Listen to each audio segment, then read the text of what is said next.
आज हम गीता ज्ञान सार के कुछ खास अंशों पर थोड़ी गहराई से बात करेंगे। जी। हमारे पास भगवत गीता से जुड़े कुछ बहुत ही जीवन बदलने वाले कोट्स हैं, कह सकते हैं। बहुत, हाँ बिल्कुल, जीवन परिवर्तनकारी ज्ञान। तो हमारा लक्ष्य यही है कि इन सदियों पुरानी टीचिंग्स का जो एसेंस है, जो सार है, उसे समझे। जी, और आज के समय में वो कैसे लागू होती हैं ये भी देखें। हाँ, तो चलिए शुरू करते हैं।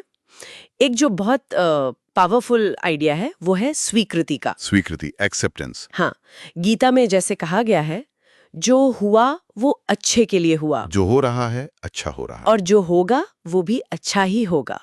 ये सिर्फ किस्मत की बात नहीं लगती है ना? नहीं नहीं, ये एक तरह से जीवन को देखने का नजरिया है, घटनाओं को सहजता से स्वीकार करना। तो क्या ये हमें अतीत के बोझ और भविष्य की चिंता से मुक्त करने का तरीका है? बिल्कुल, ये स्वीकृति भाव हमें प्रेजेंट में, वर्तमान में ले आता है। और यहीं से देखिए, ये कर्म के सिद्धांत से जुड़ता है। अच्छा, कैसे? स्रोत साफ कहते हैं, कर्म पर ही तुम्हारा अधिकार है, फल पर कभी नहीं। हाँ, ये तो बहुत सुना है। जी, ये अनासक्ति का सिद्धांत है, डिटैचमेंट। पर इसका मतलब ये नहीं कि आप उदासीन हो जाएं। ओके। इसका गहरा मतलब है कि हम अपना बेस्ट एफर्ट करें, पूरी लगन से काम करें, लेकिन जो रिजल्ट है वो हमारे कंट्रोल में नहीं है। समझ गई। तो उससे इमोशनली ना जुड़ें।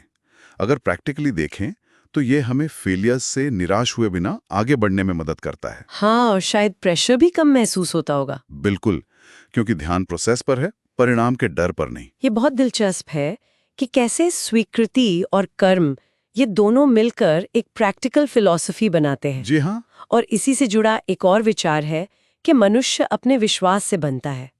व्यक्ति जैसा विश्वास रखता है वैसा ही बन जाता है। हाँ, ये भी बहुत गहरा है। ये क्या सिर्फ पॉजिटिव थिंकिंग की बात है या कुछ और? देखिए, सतह पर तो ये पॉजिटिव थिंकिंग जैसा लग सकता है, पर गीता का इशारा गहरा है। अच्छा। ये उस श्रद्धा की ओर इशारा है, वो गहरा आंतरिक विश्वास जो हमारे संकल्पों को, हमारे एक्शन को एक दिशा देता है, एनर्जी देता है। ओके, जैसा मानेंगे वैसा बनेंगे। हाँ बिल्कुल, जब हम किसी चीज में गहराई से विश्वास करते हैं तो हमारी सारी ऊर्जा उधर ही लग जाती है, और यही हमारे कैरेक्टर को और आखिर में हमारी डेस्टिनी को शेप देता है। तो हमारी जो अंदर की स्थिति है वो बहुत महत्वपूर्ण है। बहुत ज्यादा। और आंतरिक स्थिति की बात आई है तो गीता क्रोध के खतरों पर भी बहुत जोर देती है। हाँ, क्रोध यानी गुस्सा। स्रोत हमें बताते हैं कि क्रोध से भ्रम उत्पन्न होता है, भ्रम से बुद्धि, बुद्धि व्यग्र हो जाती है, और जब बुद्धि नष्ट होती है तो मनुष्य का पतन हो जाता है। ये एक पूरी चेन है, एक खतरनाक चेन। हाँ बिल्कुल, जिसे गीता उजागर करती है। क्रोध हमारी जो फैसला लेने की क्षमता है उसे धुंधला कर देता है। हाँ, गुस्से में गलत फैसले हो जाते हैं। जी, और बुद्धि का नाश सिर्फ लॉजिक का खत्म होना नहीं, बल्कि सही गलत में फर्क करने की क्षमता का खो जाना है। इसीलिए आंतरिक शांति, सेल्फ कंट्रोल, इसको इतना अहम माना गया है, ताकि हम रिएक्ट करने के बजाय सोच समझकर रिस्पॉन्ड करें। एग्जैक्टली, सोच समझकर जवाब दें। यहाँ बात और भी गहरी होती है जब आत्मा की प्रकृति का जिक्र आता है। हाँ, आत्मा, सोल। गीता कहती है कि आत्मा अजर, अमर, अविनाशी है। इसे न शस्त्र काट सकते हैं, न अग्नि जला सकती है, न जल गला सकता है, न वायु सुखा सकती है। ये विचार हमारी एग्जिस्टेंस की समझ को कैसे बदल सकता है? ये तो सेल्फ रियलाइजेशन का पीक है, जब हम खुद को सिर्फ ये शरीर नहीं मानते, हाँ, बल्कि वो अविनाशी चेतना मानते हैं, तो मौत का डर कम हो जाता है। सही बात है। और जीवन की जो छोटी मोटी हार जीत है उसका महत्व भी बदल जाता है। ये हमें एक अंदर की स्टेबिलिटी, एक फियरलेसनेस देता है। सांसारिक नुकसानों से ऊपर उठने में मदद मिलती है इससे। जी हाँ। और इसी स्थिरता से समत्व का विचार जुड़ा है ना? बिल्कुल, समत्व। सुख दुख, लाभ हानि, जय पराजय, इन सब में एक जैसा भाव रखना।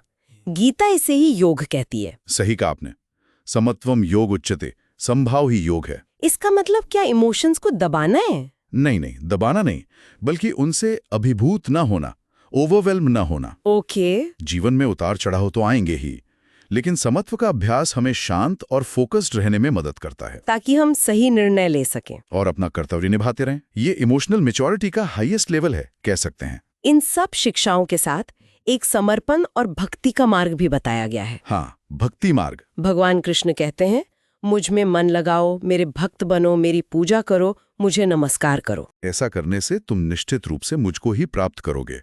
तो कर्म, ज्ञान और समत्व के साथ भक्ति का क्या स्थान है? देखिए, गीता अलग अलग रास्ते एक साथ बताती है। भक्ति मार्ग उन लोगों के लिए है जो तर्क और अभ्यास के साथ साथ ईश्वर से प्रेम और समर्पण के जरिए जुड़ना चाहते हैं। अच्छा। ये विश्वास का मार्ग है जहां भक्त अपने सारे काम और उनके फल सब ईश्वर को सौंप देता है। तो ये भी अनासक्ति पाने का एक तरीका हुआ? हाँ बिल्कुल, यहाँ कर्तापन का भाव ईश्वर को सौंप दिया जाता है। ये कर्मयोग और ज्ञान योग का कॉम्प्लीमेंट्री हो सकता है, पूरक। तो इन अंशों का सार क्या निकलता है? ऐसा लग रहा है कि ये हमें जीवन जीने का एक होलिस्टिक, एक समग्र नजरिया दे रहे हैं। हाँ बिल्कुल। बिल्कुल। मुख्य बातें एकदम साफ हैं। जीवन की सच्चाई को स्वीकार करना, फल की चिंता किए बिना अपने कर्म पर ध्यान देना, पॉजिटिव और मजबूत विश्वास रखना, क्रोध जैसी जो नेगेटिव भावनाएं हैं उन पर कंट्रोल रखना, अपनी असली आध्यात्मिक नेचर को पहचानना। जी, और जीवन की हर सिचुएशन में मानसिक संतुलन, वो समभाव बनाए रखना, और हाँ, विश्वास और समर्पण का रास्ता भी खुला है।